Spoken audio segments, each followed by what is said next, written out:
2021년 1월 22일 큐티 말씀입니다.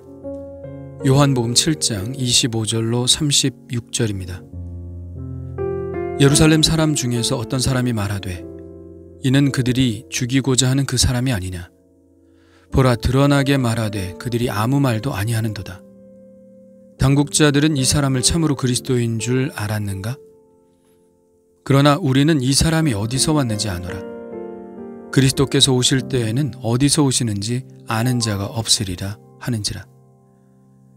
예수께서 성전에서 가르치시며 외쳐 이르시되 너희가 나를 알고 내가 어디서 온 것도 알거니와 내가 스스로 온 것이 아니니라. 나를 보내신 이는 참되시니 너희는 그를 알지 못하나 나는 아노니 이는 내가 그에게서 났고 그가 나를 보내셨음이라 하시니. 그들이 예수를 잡고자 하나 손을 대는 자가 없으니 이는 그의 때가 아직 이르지 아니하였음이로라. 무리 중에 많은 사람이 예수를 믿고 말하되 그리스도께서 오실지라도 그 행하실 표적이 이 사람이 행한 것보다 더 많으랴 하니 예수에 대하여 무리가 수군거리는 것이 바리새인들에게 들린지라. 대제사장과 바리새인들이 그를 잡으려고 아랫사람들을 보내니 예수께서 이르시되 내가 너희와 함께 조금 더 있다가 나를 보내신 이에게로 돌아가겠노라. 너희가 나를 찾아도 만나지 못할 터이요 나 있는 곳에 오지도 못하리라 하시니. 이에 유대인들이 서로 묻되 이 사람이 어디로 가기에 우리가 그를 만나지 못하리요? 헬라인 중에 흩어져 사는 자들에게로 가서 헬라인을 가르칠 터인가? 나를 찾아도 만나지 못할 터이요 나 있는 곳에 오지도 못하리라 한 이 말이 무슨 말이냐 하니라. 아멘. 유대인들은 이미 예수님을 찾아다니고 있었고 일반인들도 이러한 사실과 예수님의 혐의에 대해서도 다 아는 듯합니다. 25절에 예루살렘 사람 중에서 어떤 사람이 말하되 이는 그들이 죽이고자 하는 그 사람이 아니냐. 보라, 드러나게 말하되 그들이 아무 말도 아니하는도다. 당국자들은 이 사람을 참으로 그리스도인 줄 알았는가? 예수님을 찾아다니는 사람들이 누구인지가 드러나고 있는데요. 그 사람들은 바로 당국자들입니다. 당국자들이란 당시 유대인들의 의회인 산헤드린 공회를 말합니다. 이것은 지금의 국회와도 같은 것인데 당시 로마의 지배를 받고 있는 상태이기 때문에 정치적인 사건보다는 주로 종교적인 사건들을 맡아서 판단하는 결정을 내렸습니다. 예수님의 혐의도 드러났는데요. 그것은 예수님이 자신을 그리스도라고 주장한다는 것입니다. 만일 그가 그리스도가 아니면서 이런 주장을 한다면 그것은 그야말로 신성모독이죠. 지금도 그렇지만 만일 어떤 사람이 그리스도를 사칭한다면 그는 이단으로 몰릴 것이고 당시에는 그렇게 사칭하는 것이 밝혀지면 죽임을 당하는 것이 당연했겠죠. 그러나 이 주장이 사실인지 아닌지를 판단할 수 있는 근거는 없습니다. 그 사람이 그리스도라는 주장을 어떻게 반증할 수 있겠습니까? 이것은 증명할 수 있는 문제도 아니고 그리스도가 아니라고 반대 증명을 하기도 쉽지 않은 문제입니다. 그래서 그들은 이런 근거를 대죠. 그러나 우리는 이 사람이 어디서 왔는지 아노라. 그리스도께서 오실 때에는 어디서 오시는지 아는 자가 없으리라 하는지라. 그들의 말에 의하면 메시아는 굉장히 미스테리한 존재여서 그의 출신에 관한 정보를 알 수 없을 것이란 말이죠. 이러한 생각은 분명 그리스도에 관한 여러 가지 생각 중 하나였음에 틀림없습니다. 이러한 생각의 근거는 아마도 시편 110편일 겁니다. 이 시편은 그리스도 교인들에게 매우 중요한 메시아 시편입니다. 1절부터 4절까지 보면 이렇습니다. 여호와께서 내 주에게 말씀하시기를 내가 내 원수들로 내 발판이 되게 하기까지 너는 내 오른쪽에 앉아 있으라 하셨도다. 여호와께서 시온에서부터 주의 권능의 귤을 내보내시리니 주는 원수들 중에서 다스리소서. 주의 권능의 날에 주의 백성이 거룩한 옷을 입고 즐거이 헌신하니 새벽 이슬 같은 주의 청년들이 주께 나오는도다. 여호와는 맹세하고 변하지 아니하시리라. 이르시기를 너는 멜기세덱의 서열을 따라 영원한 제사장이라 하셨도다. 역시 많이 회자되는 말씀이죠. 특히 1절은 신약성경에 가장 많이 언급되는 구약의 인용입니다. 예수님도 베드로도 바울도 이 구절을 한 번씩은 언급했죠. 여기서 내 주란 바로 하나님의 아들 그리스도입니다.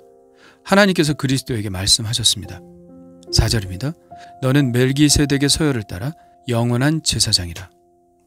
앞으로 오실 메시아는 멜기세덱의 서열을 따른 영원한 제사장이 될 것이라는 예언입니다.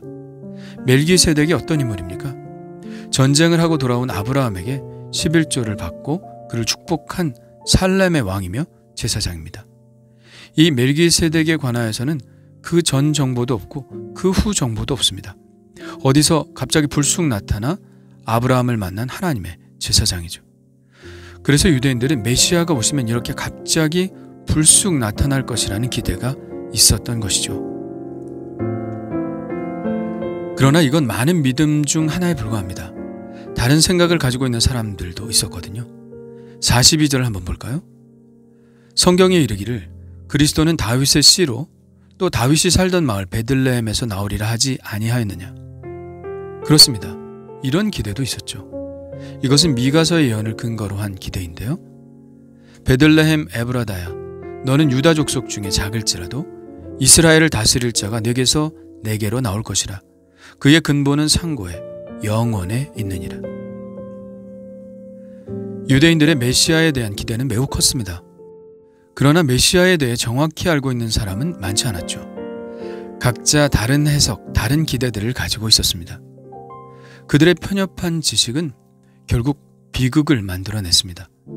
비극은 그들이 그리스도를 알아보지 못하고 영접하지 못한다는 것입니다. 알량하게 알고 있는 작은 지식은 예수님의 말씀들을 받아들이지 못하도록 했죠. 그래서 어설프게 아는 사람보다 아예 모르는 것이 낫다고 하지 않습니까? 그래서 예수님은 어린아이 같은 사람들을 제자로 삼으셨는지 모르겠습니다. 이것에 관한 예수님의 말씀을 들어보십시오. 예수님께서 그 어린 아이들을 불러 가까이 하시고 이르시되 어린 아이들이 내게 오는 것을 용납하고 금하지 말라. 하나님의 나라가 이런 자의 것이니라.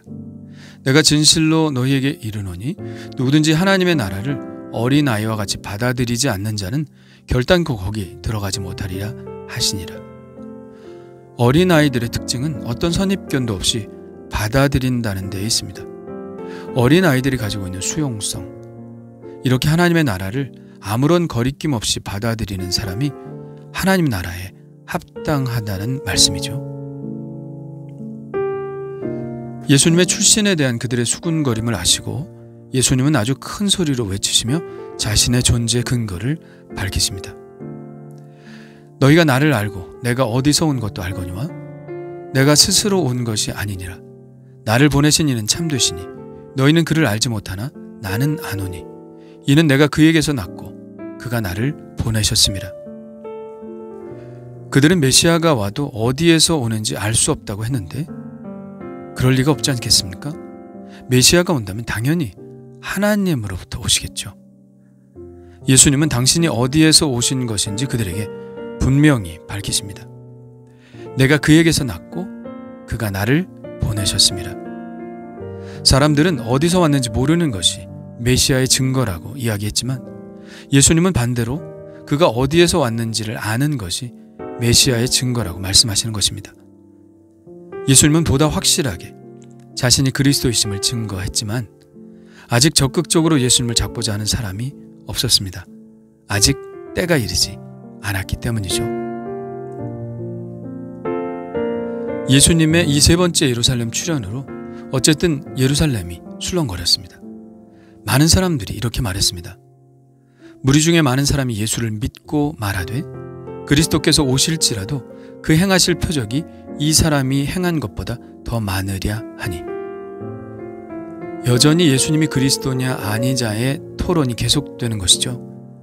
먼저 사람들은 예수님이 그리스도가 아닌 증거를 그가 어디 출신인지 그들이 알기 때문이라고 했는데 완전한 믿음은 아닐지라도 예수님을 믿고자 하는 사람들이 되는 증거는 예수님의 표적이었습니다. 예수님께서 베풀어 주신 표적은 예수님이 그리스도라는 것을 증명하기에 이미 충분하다는 것입니다. 이런 말들이 순식간에 퍼져 바리새인들에게까지 들어갔죠. 그래서 바리새인들은 예수님을 잡기 위해 사람들을 보냅니다. 그들을 보고 예수님은 매우 의미심장한 말씀을 하시는데요. 33절입니다. 예수께서 이르시되 내가 너희와 함께 조금 더 있다가 나를 보내신 이에게로 돌아가겠노라. 너희가 나를 찾아도 만나지 못할 터이요 나 있는 곳에 오지도 못하리라 하시니. 이 말씀은 복선이 깔려있는 말씀이지만 지금 모든 일이 지난 우리들이 보기에는 그 의미가 분명합니다. 예수님은 이제 그때가 오면 십자가에 못 박혀 속죄의 제물로 바쳐질 것이며 또 부활하실 것이고 또 하늘로 승천하실 것임을 말씀하고 계신다는 사실을 우리가 알 수 있습니다. 그러나 그들은 이게 무슨 말씀인지 알지 못했죠. 그래서 멀리 헬라인에게 가서 그들을 가르칠 것인가 이렇게 수군거렸습니다. 이것이 그들이 생각할 수 있는 한계입니다. 니고데모가 이야기했던 거듭남을 이해하는 한계, 수가성 여인이 생각했던 그 물의 한계, 그리고 사람들이 생각했던 떡의 한계와 같은 것이죠. 여전히 우리의 이해의 한계를 성경은 드러내주고 있습니다. 알량한 지식을 가지고 메시아는 이렇게 올 거다, 저렇게 올 거다 주장하며 진짜 메시아인 예수님을 알아보지 못한 사람들, 이 세상에 보이는 것과 자기가 경험한 것을 가지고 예수님의 말씀을 헤아리려고 하는 사람들, 이 모든 사람들이 우리의 우둔한 모습을 대변하는 것 같습니다. 성경을 실용적으로 보는 것도 그리 나쁘지는 않지만 성경은 분명히 영적인 책이고 하나님의 나라를 드러내는 것인데 마치 성경이 이 세상의 삶의 지혜를 주는 것인 양 혹은 처세술을 배우고 인격을 함양시키는 책인 양 한계를 지우고 그 이상의 것을 생각하지 못하는 우리의 우매함을 보여주는 것 같습니다. 성경은 우리가 생각하는 것보다 훨씬 더 깊은 책이고 예수님은 우리를 이 세상을 넘어 하나님의 나라로 인도하시려고 우리에게 오셨다는 사실을 더 깊이 깨달아야 하리라 생각합니다. 예수님이 말씀하신 영적인 진리를 더욱더 깨달아 나가기를 원합니다. 주님 감사합니다. 우매한 우리들에게 하늘의 진리를 가르쳐 주시려니 얼마나 힘드셨을지. 우리는 여전히 우매함 속에 있습니다. 내 마음대로 받아들이고 내 마음대로 또 받아들이지 않고 내 마음대로 해석하고 내게 유리한 말씀만 받아들이는 이런 우매함이 여전히 우리에게 있음을 고백합니다. 언제 주님의 진리를 다 깨우칠 수 있을런지요. 주님, 지혜의 빛을 우리에게 주사 모든 것을 열어놓고 그저 어린아이처럼 주님의 말씀과 그 오묘한 뜻을 받아들이게 하옵소서. 예수님의 이름으로 기도합니다. 아멘.